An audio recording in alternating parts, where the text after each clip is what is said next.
ശ്രീ കുമ്മനം രാജശേഖരൻ, വീണ്ടും ആറന്മുളയിലെ ജനങ്ങൾക്ക് ഒരു സമരത്തിലേക്ക് ഇറങ്ങേണ്ടി വരുമോ? നേരത്തെ ആ പദ്ധതി പ്രദേശത്ത് നിന്ന് തന്നെ ആ വിമാനത്താവളത്തിനെതിരെ പ്രക്ഷോഭം നയിച്ചവർ കൃത്യമായിട്ട് പറഞ്ഞിട്ടുണ്ട്. ആറന്മുളയിലെ പരിസ്ഥിതി ലോല പ്രദേശത്തിൻ്റെ മേൽ കടക്കൽ കത്തിവെക്കുന്ന എന്തെങ്കിലും ഒരു തീരുമാനം സർക്കാരിൻ്റെ ഭാഗത്തു നിന്ന് എടുത്താൽ ശക്തമായ പ്രക്ഷോഭം ആരംഭിക്കേണ്ടി വരുമെന്നൊരു മുന്നറിയിപ്പ് നൽകുന്നു. ശ്രീ കുമ്മനം രാജശേഖരൻ, നമുക്കെല്ലാവർക്കും അറിയാം താങ്കൾ നേതൃത്വം നൽകിയ ഒരു സമരം, അതിൻ്റെ ഭാഗമായിട്ട് തന്നെയാണ് വിമാനത്താവള പദ്ധതി ഉപേക്ഷിച്ചത്. ഇപ്പോൾ IT വകുപ്പ്, മുഖ്യമന്ത്രി കൈകാര്യം ചെയ്യുന്ന IT വകുപ്പാണ് തത്വത്തിൽ സഹകരിക്കാമെന്നൊരു നിലപാട് എടുത്തിരിക്കുന്നത് KGS ഗ്രൂപ്പിൻ്റെ പദ്ധതിയുമായി. എങ്ങനെ നോക്കിക്കാണുന്നു ഈ വിഷയത്തെ? ഈ വലിയൊരു പാരിസ്ഥിതിക വിനാശമുണ്ടാക്കാൻ ഇടയുള്ള ഒരു നീക്കമാണ് ഈ IT വകുപ്പിന്റെ ഭാഗത്തു നിന്നുണ്ടായിട്ടുള്ളത്. ഇത്രയധികം ഏക്കർ, 325 ഏക്കറിൽ പരം വരുന്ന ആ ഭൂമി മിച്ചഭൂമിയായിട്ട് പ്രഖ്യാപിച്ചിട്ടുള്ളതാണ്. ആ മിച്ചഭൂമിയായിട്ട് പ്രഖ്യാപിച്ചിരിക്കുന്ന ഭൂമി ആർക്കാണ് കൊടുക്കേണ്ടത്? ഭൂരഹിതർക്കാണ് കൊടുക്കേണ്ടത്. അത് മിച്ചഭൂമിയാണ് എന്ന് പറഞ്ഞുകൊണ്ട് അവിടെ കുടില് കെട്ടിയതാരാണ്? ഈ കേരളം ഭരിക്കുന്ന CPM ആണ്. ആ കുടിലൊക്കെ ഇപ്പൊ എവിടെ പോയി? അവർക്കെന്താ ഈ മിച്ചഭൂമി കൊടുക്കാത്തത്? എന്താണ്? ഈ പാവങ്ങൾക്ക്, ഭൂരഹിതരായിട്ടുള്ളവർക്ക് കൊടുക്കേണ്ട മിച്ചഭൂമി ഇന്നവരെ കൊടുക്കുന്നുമില്ല.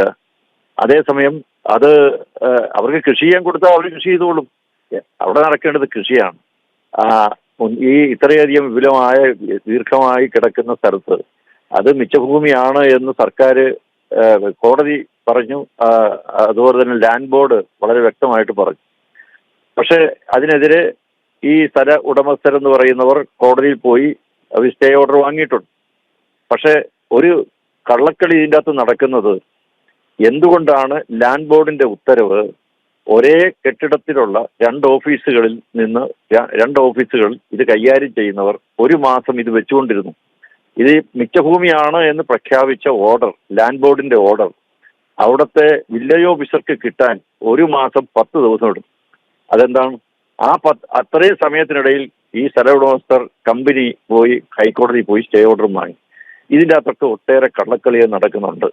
ഇത് ഒരു കാരണവശാലും ഇത് പാടശേഖരമാണ്, അവിടെ നടക്കേണ്ടത് കൃഷിയാണ്. ആ പാടശേഖരമാണ് ആ പ്രദേശത്തെ എമ്പാടുമുള്ള ആവാസ വ്യവസ്ഥയെ നിലനിർത്തുന്നത്. 2018 വെള്ളപ്പൊക്കത്തിൽ എല്ലാവർക്കും അറിയാം, അത് മണ്ണിട്ട് നികത്തിയിരുന്ന സ്ഥലമായിരുന്നുവെങ്കിൽ പമ്പയുടെ തീരത്തുള്ള 5-6 ഗ്രാമങ്ങൾ ഒഴുകിപ്പോകുമായിരുന്നു.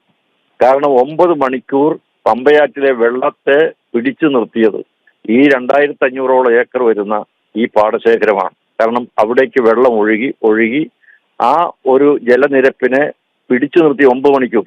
ഇതില്ലായിരുന്നു, ഇവിടെ മുഴുവൻ മണ്ണിട്ട് നികത്തിയിരുന്നുവെങ്കിൽ ആ 9 മണിക്കൂർ കൊണ്ട് 9 അടിയെങ്കിലും പൊങ്ങുമായിരുന്നു. അങ്ങനെ പൊങ്ങിയിരുന്നെങ്കിൽ ഏതാണ്ട് 5-6 ഗ്രാമങ്ങൾ, പമ്പാതീരത്തുള്ള ഗ്രാമങ്ങൾ ഒന്നാകെ തന്നെ ഒഴുകിപ്പോയ ഇത്രയും വലിയ ഒരു നാശനഷ്ടം, ദുരന്തം ഉണ്ടാകും എന്ന് ബോധ്യമുള്ള ഒരു സർക്കാരാണ് ഇവിടെ കേരളം ഭരിക്കുന്നത്. എന്നിട്ടും അവർ ഈ ഒരു നെൽപ്പാടം മുഴുവൻ മണ്ണിട്ട് നികത്തി വൻകിട പ്രോജക്റ്റ് വരുന്നു എന്ന് പറയുന്നത് അത് വികസനമാണോ വിനാശമാണോ എന്ന് ചിന്തിക്കേണ്ടതായിട്ടുണ്ട്.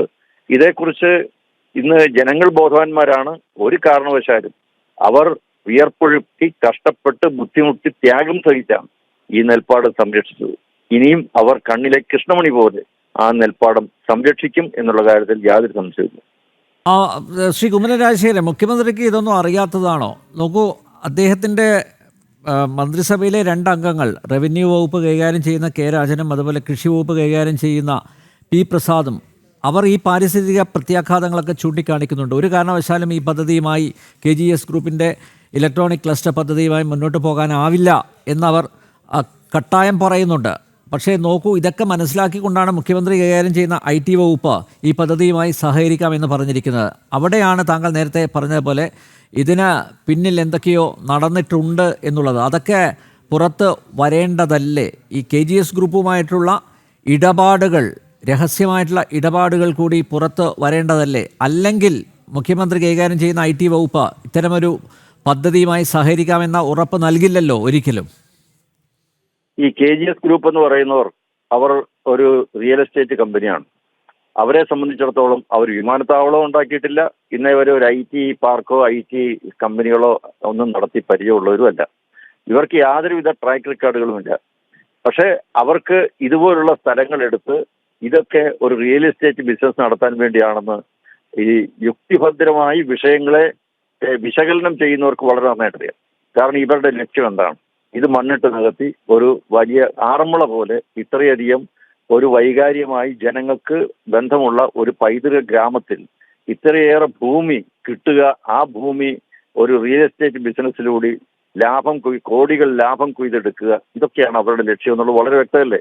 വിമാനത്താവള വിഷയത്തിൽ ഇത് തന്നെ എല്ലാവർക്കും ബോധ്യപ്പെട്ടതാണ്. അവർക്കൊരു വിമാനത്താവളം ഉണ്ടാക്കാനും അറിയത്തില്ല, ആവശ്യമില്ല, അത് ഉണ്ടാകുകയില്ല എന്ന് അറിയുകയും ചെയ്യാം. പക്ഷെ മണ്ണിട്ട് നികത്തണം. അതിന് വ്യവസായ മേഖലയായിട്ട് ആദ്യം പ്രഖ്യാപിക്കുക. ആ വ്യവസായ മേഖലയായിട്ട് പ്രഖ്യാപിച്ചു കഴിയുമ്പോൾ ആ പ്രദേശത്തുള്ള ജനങ്ങൾക്ക് ആർക്കും അവരുടെ ഭൂമി വിൽക്കാൻ വയ്യാതെയോ കൈമാറ്റം ചെയ്യാൻ വയ്യോ ഒരു ലോൺ എടുക്കാനോ ഒന്നും കഴിയാത്തൊരവസ്ഥ വരിക. അങ്ങനെ ജനങ്ങളെ ഇട്ട് ബുദ്ധിമുട്ടിക്കുക. അങ്ങനെ ജനങ്ങൾ അവസാനം ഇവരുടെ കാല് പിടിച്ച് അടിയറവ് പറഞ്ഞ് ഈ സ്ഥലമൊക്കെ വിട്ട് ഈ സ്ഥലം അവിടെ നിന്ന് പോകും എന്നൊക്കെയാണ് ഈ വലിയ മാഫിയകളുടെയൊക്കെ വിചാരം. പക്ഷെ അതൊന്നും ഇനി നടക്കാൻ പോകുന്നില്ല. മുഖ്യമന്ത്രിക്ക് ഇതൊക്കെ അറിയാം. മുഖ്യമന്ത്രി ഇപ്പോഴും പറയുന്ന കേരയിൽ വരും എന്ന്. CPI എന്താ പറയുന്നത്? അതിനെതിരായിട്ടാണ് CPI പറയാറ്. അതൊക്കെ അവരുടെ തമ്മിലുള്ള പ്രശ്നങ്ങളാണ്. ഇദ്ദേഹം ഇനിയും പറയും ആറന്മുളയിൽ IT കമ്പനി വരും എന്നിങ്ങനെ പറഞ്ഞുകൊണ്ടിരിക്കും. പക്ഷെ ഇതൊന്നും അവിടെ നടക്കാൻ പോകുന്നില്ല. ഇതെല്ലാം അറിഞ്ഞുകൊണ്ടാണ് ഉന്നതങ്ങളിൽ എല്ലാവർക്കും ഇത് സംബന്ധിച്ചുള്ള കാര്യങ്ങൾ അറിയാം. ഇത് കഴിഞ്ഞ ഒരു വർഷമായിട്ട് കേൾക്കുന്ന കാര്യമാണ്. ഇത് സംബന്ധിച്ചുള്ള കടലാസുകൾ നീങ്ങാൻ തുടങ്ങിയിട്ട് ഒരു വർഷക്കാലമായി. ഭരണത്തിലിരിക്കുന്ന എല്ലാവർക്കും, ജില്ലാ കലക്ടർ ഉൾപ്പെടെ എല്ലാവർക്കും ഇത് സംബന്ധിച്ചുള്ള എല്ലാ വിവരങ്ങളും അറിയാം. ഇതൊന്നും ഒരു സുപ്രഭാതത്തിൽ പൊട്ടിമുളച്ചു വന്ന കാര്യങ്ങളൊന്നുമല്ല. ഇതിന്റെ പിന്നിൽ വലിയ രഹസ്യമായ ഗൂഢനീക്കങ്ങൾ നടന്നിട്ടുണ്ട്, കരുനീക്കങ്ങൾ നടക്കുന്നുണ്ട്. ഇതിന്റെ പിന്നിൽ മാഫിയകളുണ്ട്. കൊള്ളലാഭം എടുക്കാൻ ലാഭക്കൊതിയോടുകൂടി പ്രവർത്തിക്കുന്ന ഒട്ടേറെ ശക്തികളുണ്ട്. അവര് ആണ് ഇതിനെ ചരട് വലിക്കുന്നവർ. അതുകൊണ്ട് ഇതൊരു ചെറിയ കാര്യമല്ല, നിസാരമായി തള്ളിക്കളയാവുന്ന കാര്യമല്ല. ഇത് വളരെ ഗൗരവമുള്ള, നാടിന്റെ നിലനിൽപ്പിനെ ബാധിക്കുന്ന, വളരെ അങ്ങേയറ്റം പ്രാധാന്യമുള്ള ഒരു വിഷയമാണെന്നുള്ള കാര്യത്തിൽ ഒരു സംശയമില്ല. ശ്രീകുമരൻ, ഒറ്റ കാര്യം കൂടി. ഇപ്പോൾ CPIയുടെ 2 മന്ത്രിമാരും ഇലക്ട്രോണിക് ക്ലസ്റ്റർ പദ്ധതിക്കെതിരെ ശക്തമായ നിലപാട് സ്വീകരിക്കുന്നുണ്ട്. പക്ഷേ വല്യേട്ടന് മുന്നിൽ മുട്ടുമടക്കുന്ന ഒരു സമീപനം ഉണ്ടാകുമോ? നമ്മൾ പലതിലും കണ്ടതാണ്.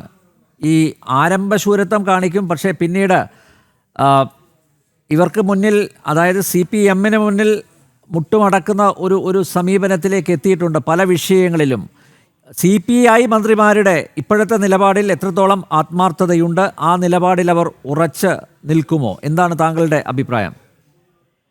ഇതിനിടയിൽ ഒരു ഗവൺമെന്റിന്റെ ഓർഡർ വന്നിട്ടുണ്ട്. അതായത് മിച്ചഭൂമിയിൽ പൊതു ആവശ്യങ്ങൾക്ക് വേണ്ടി ഏത് പ്രോജക്റ്റ് തുടങ്ങാനും അനുവാദം നൽകണം എന്ന് പറഞ്ഞൊരു ഓർഡറാണ്.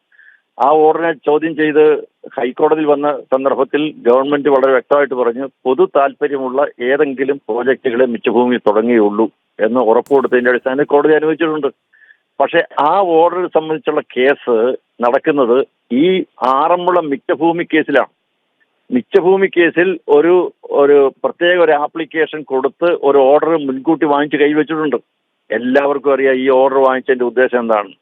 അതുകൊണ്ട് ഗവൺമെന്റാണ് ഓർഡർ കൊടുത്തിരിക്കുന്നത്. ഗവൺമെന്റ് ഇങ്ങനെ ഒരു ഓർഡർ പുറത്തിറക്കിയതിന്റെ ഉദ്ദേശം എന്താണ്, അത് ആറന്മുളയെ ലക്ഷ്യമാക്കിക്കൊണ്ടാണ് എന്ന് വളരെ വ്യക്തമായിട്ട് ഏവർക്കും ബോധ്യപ്പെടുന്ന കാര്യമാണ്.